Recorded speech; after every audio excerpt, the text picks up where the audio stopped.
சீதா முத்து சொன்னதை யோசிச்சுட்டே வீட்டுக்கு போகிறாங்க. கரெக்டாக அங்கே போகிறப்போ வந்துட்டு அருண் வந்து ஃபோனில் பேசிகிட்டு இருக்காங்க. அப்போ பேசிகிட்டு இருக்கிறப்ப சொல்லிட்டு இருக்கிறாங்க கூட வேலை பார்க்குறவங்க, இங்கே பாரு முத்து கன்ஃபார்மாக நீ அடுத்த தடவை கண்டிப்பாக வசமாக சிக்குவான். எப்படி இருந்தாலும் அவன் ஃப்ரெண்டு போய் அவன் முத்துக்கிட்ட சொல்லியிருப்பான். சொன்னோன்னா அவனுக்கு அப்படியே ரோசம் பொத்துக்கிட்டு வந்திருக்கும். கண்டிப்பாக முன்னாடி வந்துட்டு எங்கிட்ட கை வைக்கிறக்கோ இல்லை எங்கிட்ட வம்பு பண்ணுறக்கோ வருவான். வழிக்கு வருவான்ல, வர்றப்போ இருக்கட்டும் அவனை கண்டிப்பாக உள்ளே போட்டு அதுக்கப்புறம் வெளியில் ஆயுசுக்கே வெளியிலே வர்றதுக்கு இல்லாமல் நான் பண்ணத்தான் போகிறேன் அப்படின்னு சொல்கிறாங்க. அப்போ அவருடைய ஃப்ரெண்டு அருணுடைய ஃப்ரெண்டு அந்த பக்கம் இருந்துட்டு சொல்கிறாங்க, என்னதான் இருந்தாலும் உங்கள் சகலை தானே அப்படின்னு சொல்லிட்டு. சகலையா? அதெல்லாம் ஒன்றும் கிடையாது. போய் அந்த அந்த கார் டிரைவர், அதுவும் அந்த குடிகாரன், அவன் வந்து எனக்கு வந்து சகலையா, என்ன என்ன பேசிட்டு இருக்கிற நீயே அப்படின்னு சொல்லிட்டு பேசிட்டு இருக்கிறாங்க. அப்போ தான் சீதாவுக்கு இது எல்லாமே தெரிய வருது. அப்போ சீதா வந்துட்டு இதெல்லாம் கேட்டுட்டு என்ன பண்ணுறதுன்னு தெரியாமல் அப்படி யோசிச்சுட்டே கோவமாக நின்றுட்டுருக்குறாங்க. அப்போ கரெக்டாக வந்து அருணுடைய அம்மாவும் வராங்க. ஏன் சீதா அங்கே நின்றுட்டுருக்குறேன், என்னாச்சு அப்படின்னு சொல்லி கேட்குறாங்க. ஒன்றும் இல்லைங்க அப்படின்னு சொல்கிறாங்க. ஏன் முகமெல்லாம் வாடி இருக்குது, ஏதாவது பிரச்சனையா, அருணுக்கு உனக்கு ஏதாவது பிரச்சனையாமா அப்படின்னு சொல்கிறாங்க. அதெல்லாம் ஒன்றும் இல்லைங்க அப்படின்னு சொல்லிட்டு இருக்கிறாங்க. அப்புறம் என்ன அப்படின்னு சொல்லி கேட்குறாங்க. உங்கள் பையன் ஃபோனில் பேசிகிட்டு இருக்கிறத கேளுங்க ஒரு நிமிஷம் அப்படின்னு சொல்கிறாங்க. அப்போ கேட்டுட்டு அருணா அது இப்படி பேசிகிட்டு இருக்கிறான் அப்படின்னு சொல்கிறாங்க. பார்த்தீங்களாங்க உங்களுக்கே தெரியல உங்கள் பையனை பற்றி, எல்லாத்துக்கு முன்னாடி எப்படி நடிக்கிறாரு, ஆனால் இப்போ எப்படி பேசிகிட்டு இருக்கிறாருன்னு பார்த்தீங்களா. எங்கள் மாமா அப்படிலாம் இல்லவே இல்லை. எங்கள் மாமா இன்னைக்கு வந்தார் ஹாஸ்பிட்டலுக்கு, வந்து நடந்த விஷயத்தெல்லாம் சொல்லிட்டு இருந்தார். நான் கூட இவருக்கு தான் சப்போர்ட் பண்ணி பேசுனது கூட எங்கே பரிசித்தா உனக்கு பின்னாடி ஏதோ தெரியாமலாம் நடந்துட்டு இருக்குது, அவன் முகத்துக்காக தான் நான் பார்த்துட்ருக்கேன், இல்லைன்னா வந்து அப்புறம் நடக்கிறதே வேறேன்னு சொல்லிட்டு எங்கிட்ட சொல்லிட்டு போனார். உண்மையாலுமே நான் கூட அருண் இப்படியெல்லாம் இருப்பாருன்னு நான் நினைக்கவே இல்லை. ஆனால் அவர் சொன்னது மாதிரியே அதை விடவும் மோசமாக தான் இவர் பேசிகிட்டு இருக்காரு. எதுக்குங்க இவர் இப்படிலாம் நடந்துக்கிறாரு, எனக்கு ஒன்றுமே புரியல அப்படின்னு சொல்கிறாங்க.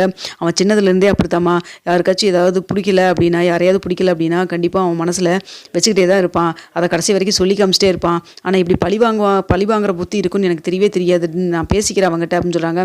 வேண்டாங்க நீங்கள் பேசுனீங்கன்னா கண்டிப்பாக நான் அதை சொல்லி கொடுத்த பிரச்சனை தான் வரும், அது வேண்டாம் விடுங்க அப்படின்னு சொல்கிறாங்க. வேண்டாம் விடுனா அப்புறம் எப்படிமா, ஒரே குடும்பமாக இருந்துட்டு இப்போ தான் கொஞ்சமாக நம்ம வீட்டில் கொஞ்சம் சந்தோஷம் வந்துட்டுருக்கு.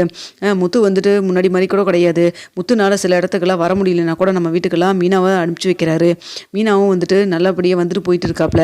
இந்த ரிலேஷனே கட் ஆயிருமா. அது மட்டும் இல்லாமல் உங்கள் அம்மா வந்துட்டு முத்துக்கு எவ்வளோ தூரம் வந்து இம்பார்ட்டன்ஸ் கொடுக்குறாங்கிறது எனக்கு நல்லாவே தெரியும். அது மட்டும் இல்லாமல் அந்த தம்பி முன்னாடி மாதிரி கிடையாது, கல்யாணத்துக்கு அப்புறம் மீனா ஃபுல்லாகவே மாற்றிட்டான்னு சொல்லிட்டு உங்கள் அம்மா சொல்லிகிட்டே இருப்பாங்க அடிக்கடி. அப்படி இருக்கிறப்போ எதுக்கு இவன் இப்படிலாம் பண்ணிட்டு இருக்கிறான் அப்படின்னு சொல்கிறாங்க. அப்போ பேசிட்டு கரெக்டாக அருண் ஃபோனை பேசி முடிச்சுட்டு வெளில வந்துடுறாங்க. என்னாச்சு ரெண்டு பேரும் மாமியார் மருமகளும் ரொம்ப நேரமாக பேசிட்டு இருப்பீங்க போல இருக்கு அப்படின்னு சொல்கிறாங்க. வாடா அருண், உங்கள்கிட்ட தான் பேசணும் வாடா அப்படின்னு சொல்கிறாங்க.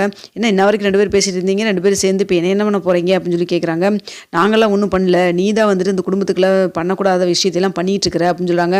நான் என்னம்மா பண்ணினேன் அப்படின்னு சொல்லி கேட்குறாங்க. இன்ன வரைக்கும் யார்கிட்ட ஃபோனில் பேசிட்டு இருக்கிற அப்படின்னு சொல்லி கேட்குறாங்க. ஆமாம் கூட வேலை செஞ்சவங்கள்ட்ட பேசிட்டு இருந்தேன், அதில் என்னம்மா இருக்குது அப்படின்னு சொல்கிறாங்க. நீ யார்கிட்ட வேணால் பேசிட்டு, ஆனால் என்ன பேசிட்டு இருந்தங்கிறத நாங்கள் கேட்டுட்டு தான் இருந்தோம் அப்படின்னு சொல்கிறாங்க. இதை கேட்டோன்னா அருண் அப்படி ஷாக் ஆகுறாங்க. நம்ம முத்துக்கிட்ட பேசிட்டு முத்து விஷயமா பேசிட்டு இருக்கிறதெல்லாம் கேட்டாங்க போல இருக்கு. சீதா முகமே ஒரு மாதிரி இருக்கே, ஏதாவது சொல்லி சமாளிக்கணும் அப்படின்னு சொல்லி நினச்சிட்டு, இங்கே பாரு சீதா, நான் ஏற்கனவே உங்களை சொன்னது தான், அந்த முத்துவோடைய ஃப்ரெண்ட்ஸுங்க வந்து ஏதாவது பண்ணாங்கன்னா கடைசியில் முத்துவோட பேர் தானே ஸ்பாயில் ஆகும், அதுக்காக தான் நான் வந்து சொல்லிக்கிட்டு இருந்தேன் அப்படின்னு சொல்லிட்டு இருக்கிறாங்க. அப்போ எதுவுமே பேசாமல் நின்றுருக்காங்க.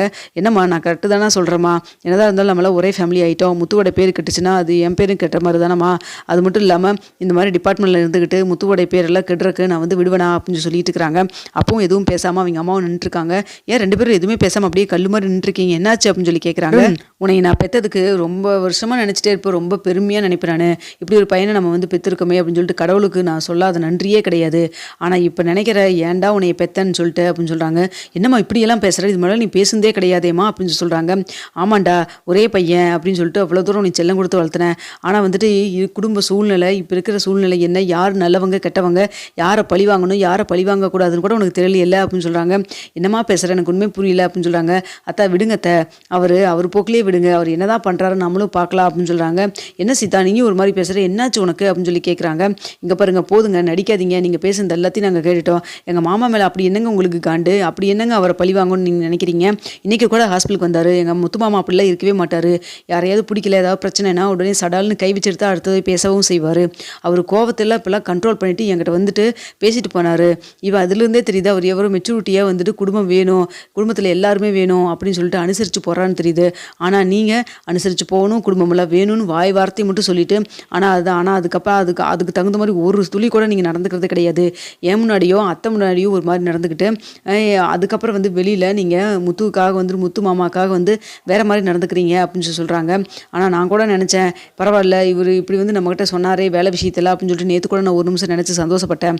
ஆனால் நீங்கள் நயவஞ்சகத்தை மனசுக்குள்ளே வச்சுட்டு அப்படிலாம் பேசிப்பீங்கன்னு எனக்கு தெரியவே தெரியாது அப்படின்னு சொல்கிறாங்க. என்ன விட்டால் ரெண்டு பேரும் மாறி ரொம்ப பேசிட்டே இருக்கீங்க, என்னமோ முத்து முத்து முத்து முத்துன்ட்டு அவன் என்ன அவ்வளோ பெரிய நல்லவனா அப்படின்னு சொல்லிட்டு இருக்கிறாங்க. இதை கேட்டோன்னே வந்துட்டு அப்படியே வந்து ரொம்ப கோவம் வருது சீதாக்கு. அங்கே பாருங்க அத்தை, இனிமேல் மாமா பற்றி எதுவும் பேச வேண்டாம்னு சொல்லுங்க அத்தை அப்படின்னு சொல்லி சொல்கிறாங்க. எதுக்குடா நீ பண்ண தப்பை மறைக்கிறதுக்கு, எதுக்குடா நீ இப்போ வந்து இப்படி பேசுகிற நீ அப்படின்னு சொல்லி கேட்குறாங்க. என்னம்மா நான் என்னம்மா தப்பு பண்ணேன்? அவன் ஃப்ரெண்டு வந்து ரோட்டில் நின்றுட்டு வாடா போடான்னு கூப்பிடுவான். அதுக்கப்புறமாடி வந்துட்டு முத்து சகல தானே அப்படின்னு சொல்லி சொல்லுவான். அவன் சொன்னானா உடனே வந்துட்டு ஆமாம் ஆமாம்னு சொல்லிட்டு இப்படி வெத்தலை பார்க்க வச்சு அழைக்க சொல்கிறீங்களா நீங்கள்? என் வேலை விஷயம் வந்தால் யாரையும் நான் பார்க்க மாட்டேன் அப்படின்னு சொல்கிறாங்க. நீங்கள் யாரையும் பார்க்க மாட்டீங்க, அதெல்லாம் சரி தான், ஓகே தான். ஆனால் அதுக்காக வந்துட்டு இப்படிலாம் நீங்கள் வந்து நடந்துக்கணும்னு இல்லவே இல்லையே. எதுக்கு நீங்கள் செல்வமா நான் அவன் மேலே நீங்கள் கை வச்சிங்க அப்படின்னு சொல்லி கேட்குறாங்க. அவங்க மச்சான் வந்து எனக்கு லஞ்சம் கொடுக்க பார்த்தா அப்படின்னு சொல்கிறாங்க. ஏங்க நீங்கள் ஏதாவது பேசியிருப்பீங்க பண்ணியிருப்பீங்க, அப்படியே கொடுத்தாலும் இதெல்லாம் வாங்குறதுலேயும் ஒரே வாரத்தில் முடிச்சுட்டு போக வேண்டியதானே, அதுக்காக நீங்கள் கை நீட்டி அடிப்பீங்களா அப்படின்னு சொல்லி கேட்குறாங்க. அது 3வது மனுஷனாக இருந்தால் பரவாயில்ல, ஏங்கத்த அந்த செல்வமண்ணை நம்ம கல்யாணத்துக்காக எவ்வளோ தூரம் வந்து முன்னாடி நின்று எல்லா வேலையும் பண்ணி கொடுத்தாரு. அது மட்டும் இல்லாமல் மாமா கோவிச்சுக்கிட்டு போனப்போ கூட அவரை சமாதானப்படுத்தி எங்கள் கல்யாண மண்டபத்துக்கு கூட்டிகிட்டு வந்தார். அன்றைக்கி மட்டும் அவர் கூட்டிகிட்டு வராமல் இருந்தால் கண்டிப்பாக எங்கள் கல்யாணம் நடந்திருக்காதுல்ல. எங்கள் அம்மா வந்து கண்டிப்பாக மாமா முன்னாடி வந்து நில்லாமல் இருந்தால் கண்டிப்பாக கல்யாணத்துக்கு ஒத்துருக்கவும் மாட்டாங்க. உங்களுக்கு எல்லாமே தெரியும்.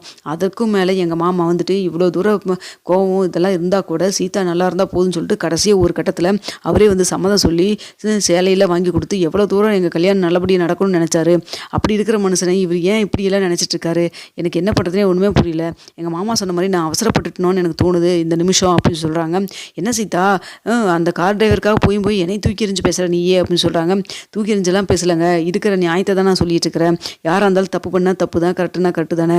எனக்கு மனசு ஒரு மாதிரி இருக்குது, நான் எங்கள் அம்மா வீட்டுக்கு கிளம்புறேங்க அத்தை அப்படின்னு சொல்கிறாங்க. என்னம்மா சீதா நீ என்னை பார்த்தா உனக்கு எப்படி இருக்குது? நான் என் பையன்கிட்ட எடுத்து சொல்கிறேன் அப்படின்னு சொல்கிறாங்க. அத்தை நீங்கள் சொல்லுங்க அத்தை, ஆனால் வந்துட்டு இருந்தாலும் எனக்கு இப்போ ஒரு மாதிரி மனசே சரியில்லை. நான் இங்கேருந்து நான் பேசிகிட்டே இருப்பேன், அருண் மனசு கஷ்டமாக இருக்கும். அது மட்டும் இல்லாமல் அருணுக்கு எப்போ பண்ணது தப்புன்னு சொல்லி புரியுதோ அப்போ வந்து அவர் என்னை வந்து கூட்டிகிட்டு போகட்டும். எனக்கு தேவையில்லாமல் இவரை பார்த்தேன்னா எனக்கு கோவம் தான் வரும், நான் ஏதாவது பேசிடுவேன் கடகடன்னு. நான் வேண்டாம், நான் அங்கேயே போயிடுறேன், எங்கள் அம்மா வீட்டுக்கே போகிறேன்னு சொல்லிட்டு கிளம்பிடுறாங்க. அப்போ வந்துட்டு இவர் சொன்னால் கேளு சீதா, நான் சொல்கிறேன் அவங்ககிட்ட அருண்கிட்ட, நீ அங்கேலாம் போக வேண்டாம், தப்பாயிரும், கம்முனு அப்படின்னு சொல்கிறாங்க. அப்போ வந்துட்டு இல்லைங்க நான் கிளம்புறேன் அப்படின்னு சொல்கிறாங்க. அப்போ அருண் சொல்கிறாங்க, போட்டு விடுமா, நான் என்னமோ தப்புன்னு சொல்லி தானே அவள் போகிறான், அவளுக்கே புரியும் நான் பண்ணது தப்பு இல்லைன்னு சொல்லிட்டு அவளே திரும்பி வருவா பாருங்க அப்படின்னு சொல்கிறாங்க. பார்த்தீங்களாங்க நீங்கள் தான் சொல்லிட்டு இருக்கிறீங்க, அவர் பண்ணுறது கரெக்டுன்னு தான் பேசிகிட்டு இருக்காரு.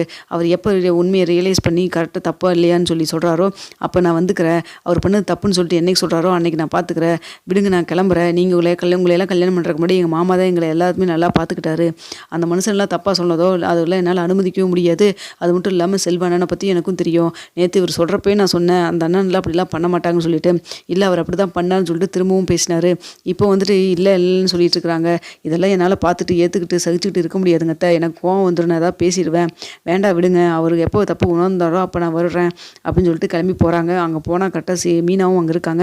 என்னடி நீ மட்டும் வந்திருக்க, அருண் இல்லையா அப்படின்னு சொல்லி கேட்குறாங்க. வரல, அவர் இனிமேல் வரவும் மாட்டார் அப்படின்னு சொல்கிறாங்க. என்னாச்சுடி அப்படின்னு சொல்லிட்டு பதறி போய் மீனாவுடைய அம்மா கேட்குறாங்க. நடந்த விஷயத்தெல்லாம் சொல்கிறாங்க. இதை கேட்டு மீனா, எதுக்கு மாமாவுக்காக வந்து நீ சண்டை போட்டு இங்கே வர, உன் வாழ்க்கையை நீ பாரு, அவர் பார்த்துக்குவாரு அப்படின்னு சொல்லிட்டு இருக்கிறாங்க.